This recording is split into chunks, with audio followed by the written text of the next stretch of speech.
Welcome to free online physics study by Sitre sir. Sitre सरांच्या free online physics स्टडीमध्ये सर्वांचं सहर्ष स्वागत.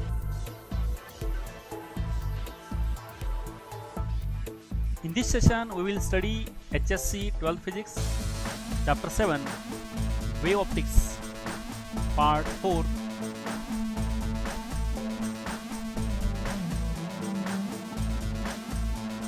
नेक्स्ट पॉईंट आहे method for obtaining coherent sources.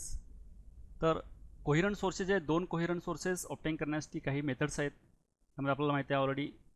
तर एकाच सोर्सपासून आलेलं लाईट जे आहे हे दोन वेगवेगळे सोर्स घेऊन आपण जर लाईट मिक्स केली तर त्यामध्ये त्या 6 कंडिशन जे आहेत इंटरफरन्सच्या त्या सॅटिस्फाय होत नाही. त्यामुळे आपण इथं एकाच सोर्सपासून आलेलं लाईट जे आहे त्याचे परत दोन व्हर्च्युअल सोर्सेस करून आपण त्या दोन व्हर्च्युअल सोर्सेसपासून आलेलं लाईट जे आहे ते आपण इंटरफेअर करतो. याच्यामध्ये 6 कंडिशन सॅटिस्फाय होतात. त्यासाठी वेगवेगळे मेथड्स आहेत. त्यामध्ये पहिली मेथड आहे ती लॉयड्स मिरर. याची ही डायग्राम आहे आणि करस्पॉन्डिंग हे ॲनिमेशन आहे. तर हा जे लॉयड्स मिरर जे आहे ह्याचं मेथड जे आहे ह्यामध्ये the light from a source is made to fall at grazing angle on a plane mirror. तर सोर्सपासून येणारा लाईट जे आहे हा सोर्स आहे रिअल सोर्स. इथून येणारी हा मिररवरती लाईट इन्सिडेंट होते. इथून ही रिफ्लेक्टेड लाईट आहे. ही रिफ्लेक्टेड लाईट आणि ही डायरेक्ट इन्सिडेंट लाईट आहे.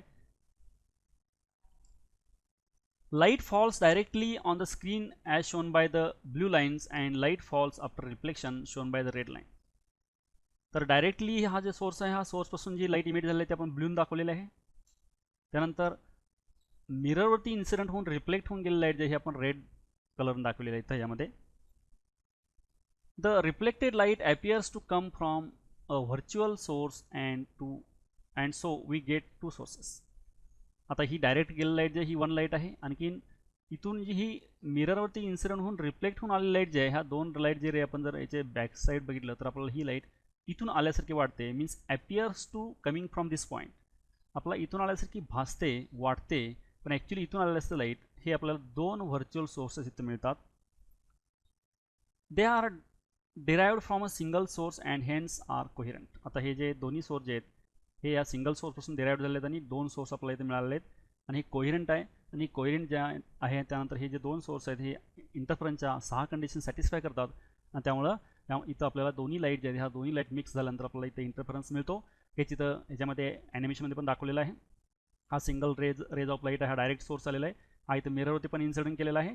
हा लेसर आहे. हा लेसर डायरेक्ट पण इथं इन्सिडेंट होतो आणि मिररवरती रिफ्लेक्ट होऊन पण लाईट जी इन्सिडेंट होते ह्या दोन्ही लाईट जे आहेत मिक्स होऊन आपल्याला इंटरफरन्स मिळतात. हा डायरेक्ट सोर्स आहे. तर सोर्स ह्याचा आणि इथं ही स्क्रीन आहे. ह्या स्क्रीनवरती आपल्याला इंटरफरन्स फ्रिंजेस मिळतात. ही पहिली मेथड आहे दोन व्हर्च्युअल सोर्सेस मिळण्यासाठी कोहेरंट सोर्सेस लॉयड्स मिरर.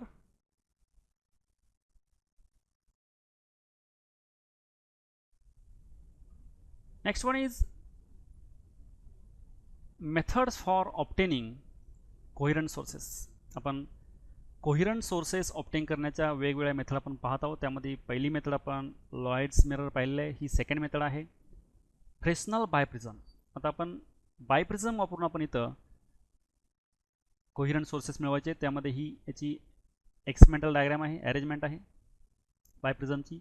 हे करस्पॉन्डिंग ॲनिमेशन आहे.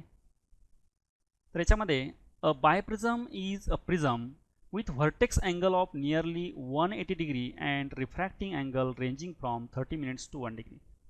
आता या बायप्रिझमचे जे व्हर्टेक्सचा अँगल असतो हा व्हर्टेक्सचा अँगल जवळपास 180 डिग्री असतो. आणखीन अदर जे अँगल आहे ते रिफ्रॅक्टिंग अँगल, हा रिफ्रॅक्टिंग अँगल, आणखीन इकडचा हा रिफ्रॅक्टिंग अँगल, ह्याच्यामध्ये हा इथं रिफ्रॅक्टिंग अँगल आहे आणि याच्यामध्ये इकडं हा रिफ्रॅक्टिंग अँगल आहे. हे रिफ्रॅक्टिंग अँगल जवळपास 30 मिनिट्स टू 1 डिग्री म्हणजेच काय हाफ डिग्री टू 1 डिग्री हे रेंजिंग असतं.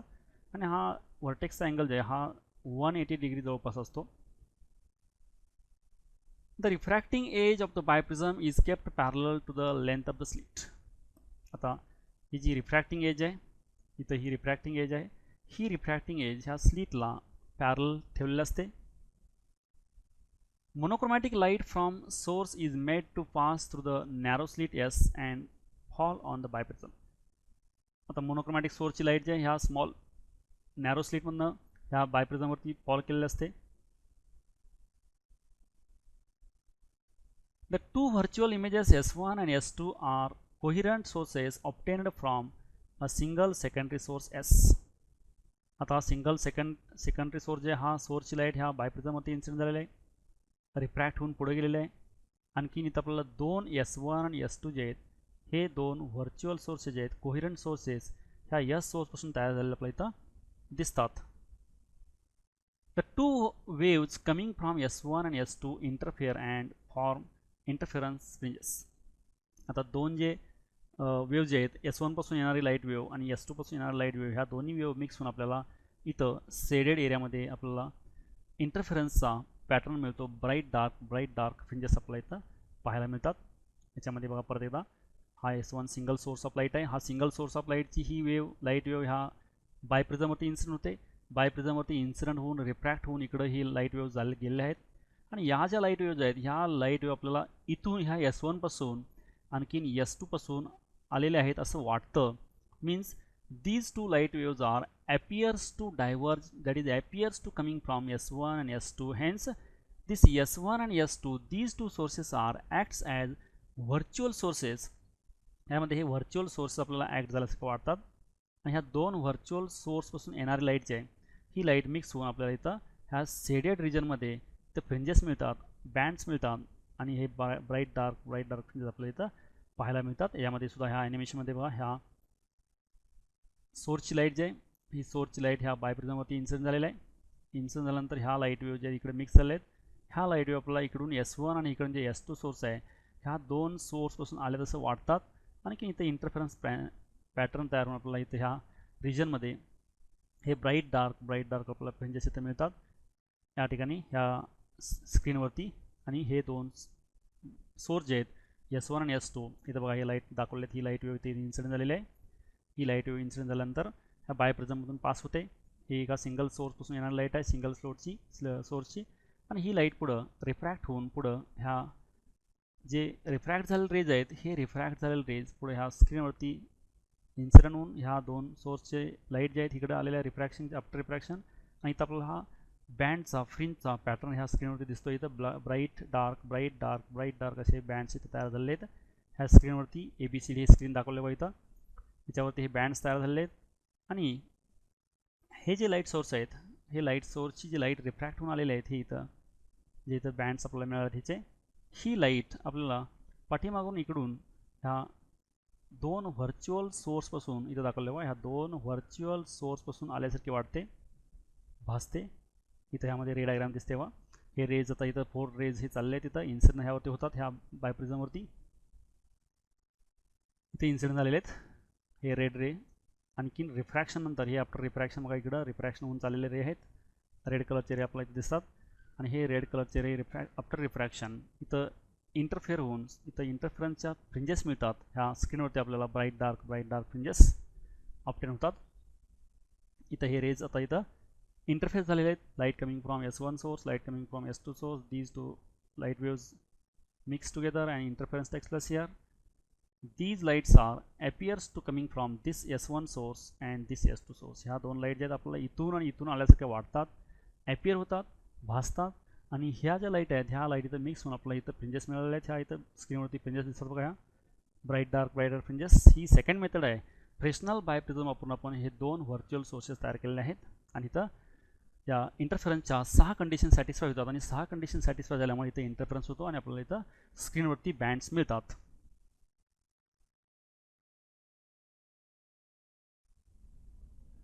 Next point is optical path. If the light wave travels in a distance delta x in vacuum, its phase changes by. जर light wave व्हॅक्यूममध्ये delta X एवढं distance travel केलं तर त्याच्यामध्ये झालेला phase change आहे हा phase change delta phi equal to K into delta X, where K is omega by C. hence equation becomes omega delta x by c, where k is equal to omega by c. This is the phase change if the wave travels delta x distance in vacuum. In case the wave is traveling in a medium having a refractive index n, its phase changes by. जर wave medium ज्याचा refractive index n आहे अशा मीडियममधून travel झाली तर त्या वेवचा change झालेला phase आहे हा phase delta phi dash equal to k dash delta x, where k dash is omega n by c, hence equation becomes omega n delta x by c, and this n into delta x replaced by delta x dash, hence omega delta x dash by c, where delta x dash equal to n into delta x. This is the phase change by wave traveling in medium having refractive index n.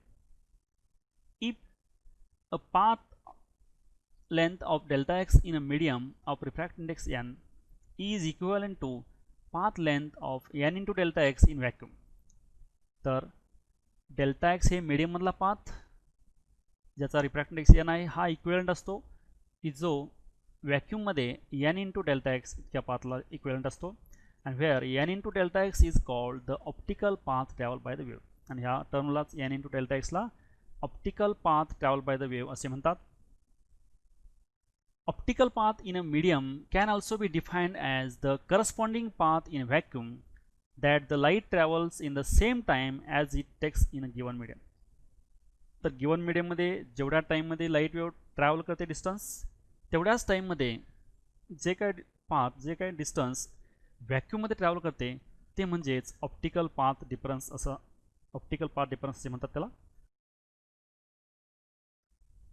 Now time is equal to distance upon velocity. This is well known equation.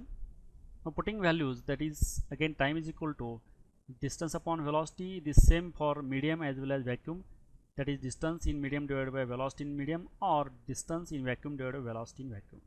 This is time.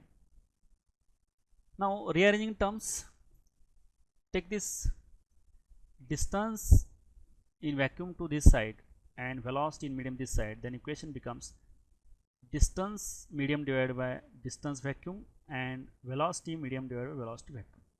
That is here rearranging terms, distance vacuum divided by distance medium, velocity in vacuum divided by velocity in medium, and take this distance medium this side, that is the vacuum equal to distance velocity in vacuum divided by velocity in medium into distance traveled by wave in medium.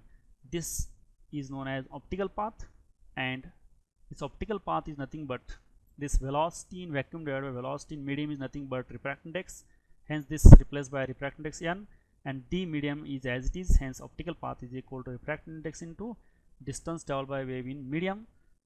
Thus a distance d travel in a medium of refractive index n introduces a path difference. Now distance traveled by medium is d, then path difference is distance traveled by this vacuum is n into d minus d, that is difference distance traveled by wave in medium minus distance traveled by wave in vacuum. This difference is known as path difference, then nd minus d, and putting this value, then this take this d common here, then d into bracket n minus 1 over a ray traveling equal distance through vacuum. This is path difference. If we introduce a transparent plate of thickness t and refractive index n in front of slit, then the optical path traveled, आपण दोन ज्या slit आहेत त्या दोन स्लिटपैकी एका स्लिटला आपण जर एक ट्रान्सपरंट प्लेट ज्याचा थिकनेस स्मॉल टी आहे अशी प्लेट आणि ज्याचा रिफ्रॅक्टिव्ह इंडेक्स n आहे अशी प्लेट आपण जर त्याला कव्हर केली एका स्लिटला S1 आणि S2 पैकी दोन्ही स्लिटपैकी, तर ऑप्टिकल पाथ डिफरन्स जे आहे दोन्ही वेव्हमध्ये ट्रॅव्हल झालेला ऑप्टिकल पाथ डिफरन्स जे आहे हा path difference n-1 into T इतका असतो. Next point is diffraction of light. What is diffraction? Now diffraction is phenomenon in which light bends near a edge of obstacle and spreads into its geometrical shadow. तर generally आपल्याला माहिती आहे की light always travels in straight line. This is known as a rectilinear propagation of light, but light bends in certain conditions. Now this condition is if obstacle or slit width is comparable to wavelength, then light bends near that obstacle, that is light bends near obstacle or edge and spreads into its geometrical shadow. त्याच्या geometrical shadowच्या साईडला ती bend होते light. जर त्या एजची किंवा ऑब्स्टॅकलची किंवा स्लिटची width जी आहे ही लाईटला कंपॅरेबल असेल त्यावेळी लाईट ही बेंड होऊ शकते आणि ह्या फेनॉमेनॉला आपण डिफ्रॅक्शन असं म्हणतो. There are two types of diffractions, Fresnel and Fraunhofer diffraction. दोन प्रकारचे डिफ्रॅक्शन्स आहेत, फ्रेशनल आणि फ्रॉनऑपर. त्यामध्ये पहिलं जे आहे फ्रॉनऑपर diffraction. In Fraunhofer diffraction, if the distance between the source of light, obstacle or slit and the screen are very large, the diffraction is called Fraunhofer diffraction. त्यामध्ये source of light आणि obstacle, आणखीन obstacle आणि screen याच्यामधलं distance जे आहे हे very large असतं Fraunhofer डिफ्रॅक्शनमध्ये.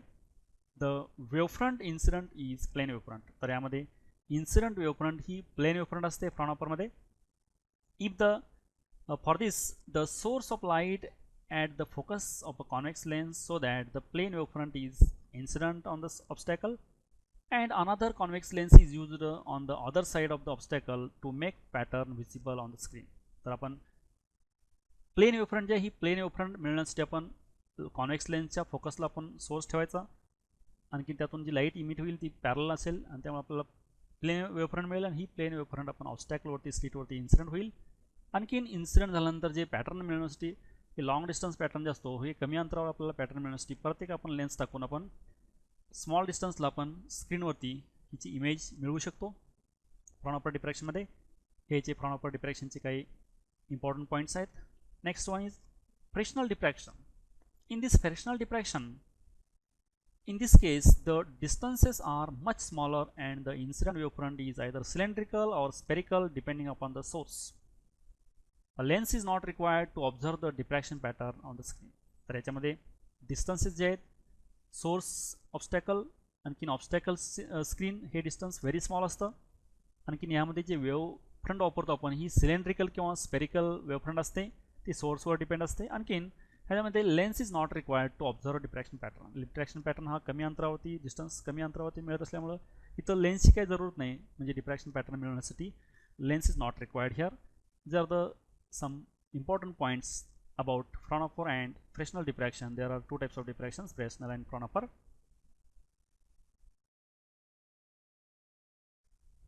Next point is experimental setup for Fraunhofer diffraction.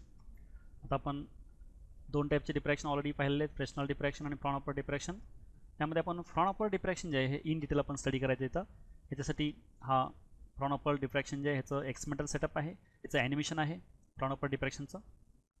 Now a monochromatic source of light S at the focus of the converging lens, so the emerging beam will be plane parallel and plane wavefront. आता इथं हा source आहे monochromatic source S. याची divergence beam जे आहेत हे divergence beam ह्या convex लेन्सवरती incident केले आहेत आणि कॉन्वेक्स लेन्सवरती इन्सिडेंट होऊन यातून जे रिफ्रॅक्ट होऊन जे रे इमिट झाले आहेत हे पॅरलल बीम ऑफ लाईट आहे. हे एकमेकाला रेज पॅरलल आहेत. इथं हे डायरेक्ट रेज तेवढे जिथे ह्या ॲनिमेशनमध्ये दाखवले, जिथं हे लेन्स दाखवलेले नाही, पण इकडे एक लेन्स आहे. लेन्सवरून जे पास होऊन जे रे आले आहेत हे पॅरल बीम ऑफ लाईट आहे आणि हा पॅरल बीम ऑफ लाईट ही प्लेन वेवफ्रंट असते आणि ही प्लेन वेवफ्रंट आपण ह्या स्लीटवरती, इथं पण ही स्लीट आहे, ह्या स्लीटवरती इन्सिडेंट केलं, इथं पण ही स्लीट आहे, ह्यावरती इन्सिडेंट केलं आहे. These are incident on the diffracting slit. आता हे पॅरल जे बीम ऑफ लाईट आहे, हा पॅरल बीम ऑफ लाईट हा इन्सिडेंट डिफ्रॅक्शन स्लीट जे इथं स्लीट आहे, ह्या स्लीटवरती हे rays parallel beam of light rays हे इन्सिडेंट झाले आहेत. Emergent beam is incident on another converging lens that focus the beam on a screen. आता हा पण डिफ्रॅक्शन झाल्यानंतर जे बाहेर पडला बीम आहे हा पॅरल बीम आहे. हा बीम जे आहे पॅरल बीम इन्फायनाइट डिस्टन्सला मीट होतो किंवा इंटरफेअर होतो, म्हणून आपण ते इमिडिएटली कमी डिस्टन्सवरती इमेज मिळण्यासाठी आपण इथे कॉन्वेक्स लेन्स टाकलेले आहे आणि हा पॅरल बीम ह्या कॉन्वेक्स लेन्सवरती पडल्यानंतर कॉन्व्हर्जंट होतो. कॉन्व्हर्जन होऊन आपला इथं एका ठिकाणी ह्या ठिकाणी इमेज मिळते स्क्रीनवरती. असे वेगवेगळ्या डिफ्रॅक्शनचे वेगवेगळ्या ठिकाणी इमेज मिळतात. इथे ॲनिमेशनमध्ये पण आहे. हा पॅरल बीम आपण लेन्सवरती इन्सिडेंट केल्यानंतर कॉन्व्हर्जला इथे इमेज मिळालेले आहे. In the case of the circular aperture, S is the point source and the lens are biconvex. आता इथं हा सर्क्युलर ॲपर्चर आहे आणि S हा पॉईंट सोर्स आहे आणि लेन्स ही बायकॉन्वेक्स लेन्स आहे. For linear elements like slit focus image is also linear. जर आपण इथं स्लीट जे आहे ही लिनियर वापरली तर इमेज पण लिनियर मिळते. हे आपण सर्क्युलर जर वापरली तर सर्क्युलर मिळते ह्या इमेज ह्या स्क्रीनवरती.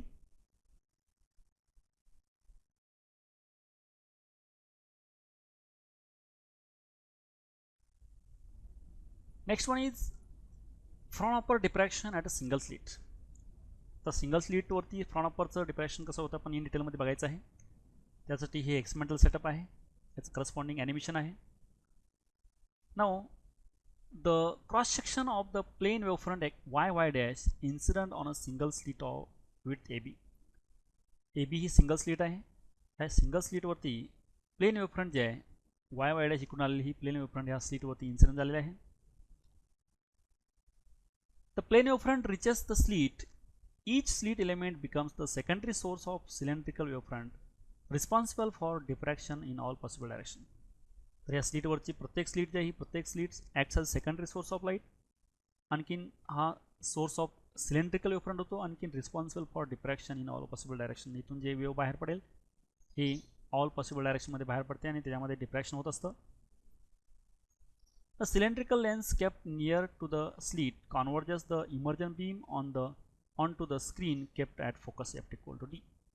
आता इथे एक कॉन्वर्जन लेन्स ठेवलेला आहे.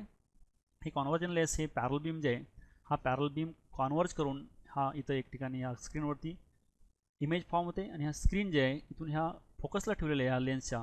That is f equal to d. F means focus of this lens focal length and d means distance between lens and this screen. That is f equal to d here. Rays parallel to the axis, all these arrive to P naught with the same phase and produces constructive interference at P naught.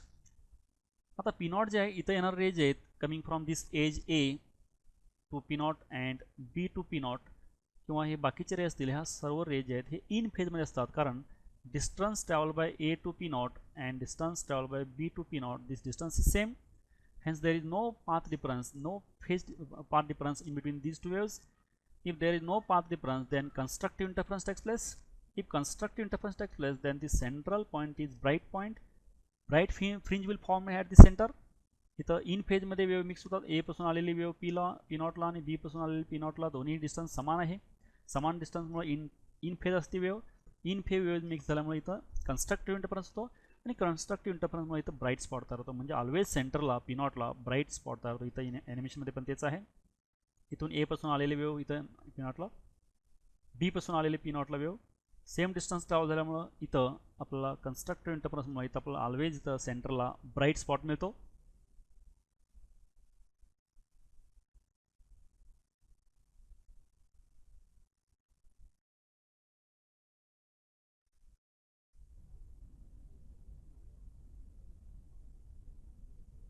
If point P at angular position theta, then path of rays between AB and AC are BC equal to A sin theta equal to lambda.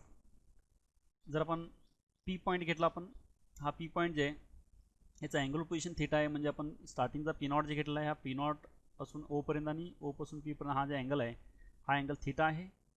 त्यामध्ये AB आणि AC जी रे आहेत AB आणि AC ह्यामधला BC हा जे आहे हा BC हा इतका पाथ डिफरन्स आहे. म्हणजेच ए पासून पी पर्यंत जायला लागणारा पाथ जे आहे आणि बी पासून सी पर्यंत जायला लागणारा पाथ जे आहे ह्या दोन्ही पाथमध्ये BC इतका डिफरन्स आहे. हा BC डिफरन्स जे आहे आपण ट्रायंगल ABC हा जर कन्सिडर केला तर ABC हा राईट अँगल ट्रँगल आहे आणि या राईट अँगल ट्रँगलमध्ये साईन ए घेतल्यानंतर आपल्याला BC डिवाइड बाय AB येतं आणि AB म्हणजे स्लिट विड्थ ए आहे म्हणून BC equal to A sine theta आणि ही लॅम्बडा आहे. Let K be the mid point of AC. K हा जे आहे ACचा मिड पॉईंट आहे. Therefore OK equal to half into BC. O to K हे जे डिस्टन्स आहे त्या BCच्या हाफ येतं आणि ते लॅम्बडा बाय 2 आहे. Thus the path difference between AP and OP is. आता A टू P आणि O टू P जे ह्या दोन्हीमधला पाथ डिफरन्स आहे लॅम्बडा बाय 2 येतो. Thus all such pairs of points between AO and OB. आता A to O and O to B हे जे दोन हाफ पाथ जे आहेत इथून येणारे रेज आहेत सगळे will produce destructive interference at P. This makes point P to be the first minimum.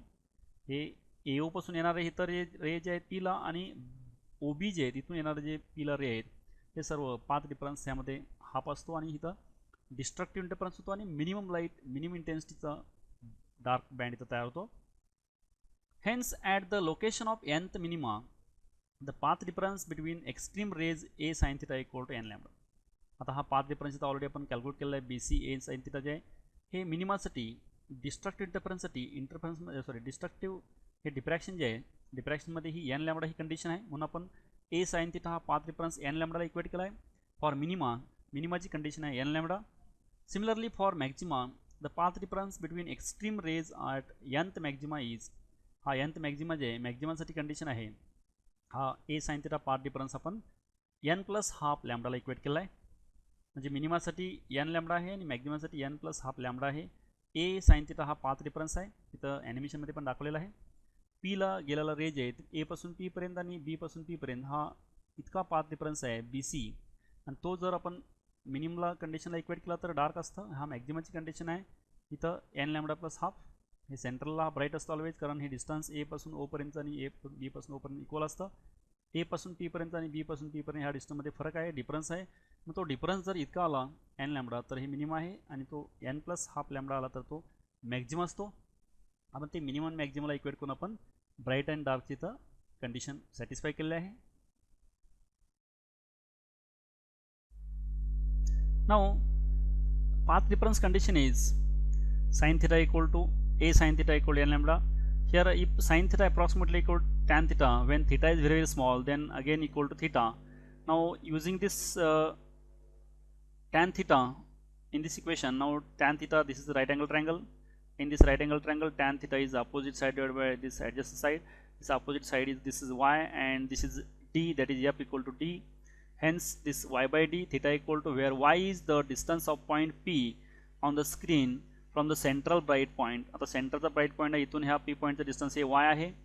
The screen being at distance capital D from the diffraction element. आता हे कॅपिटल D वरती screen आहे. Next, thus the nth dark point on either side of the central bright point.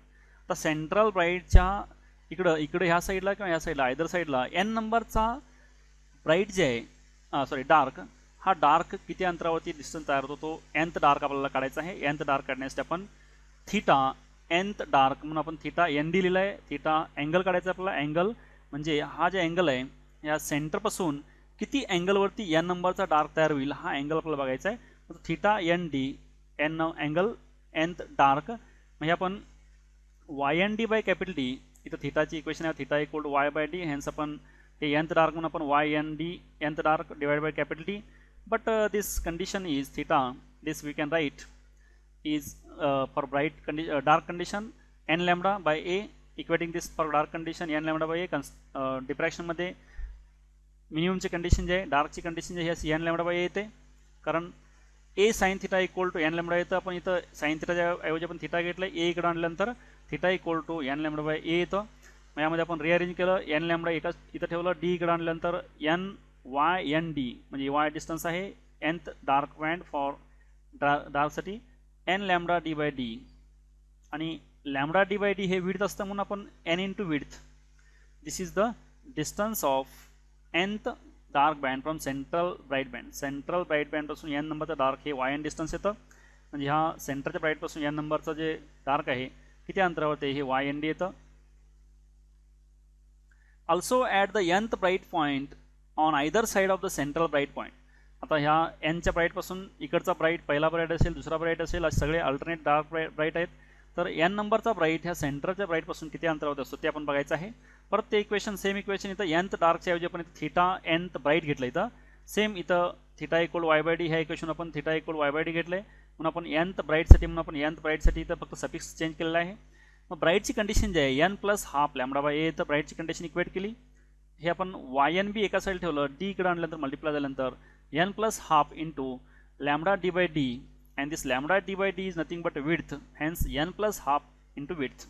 This is the distance of nth bright from center bright. सेंटरच्या bright पासून n नंबरचा bright, म्हणजे पहिला bright असेल, दुसरा bright असेल, तिसरा ब्राईट असेल, किती अंतरावर असतात ब्राईट्स हे डिस्टन्स आपण इथं यावरून काढू शकतो. याने हे नंबर ऑफ ब्राईट बँड असेल.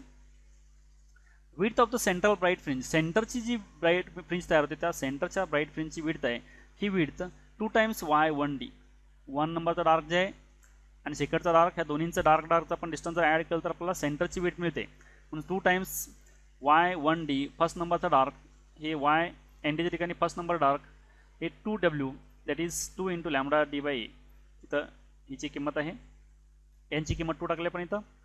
त्यामुळे lambda d by D he central bright band ज्या सेंट्रल ब्राईट बँडची विड्थ आहे. या इक्वेशन आपण सेंट्रल ब्राईट बँडची विड्थ काढू शकतो.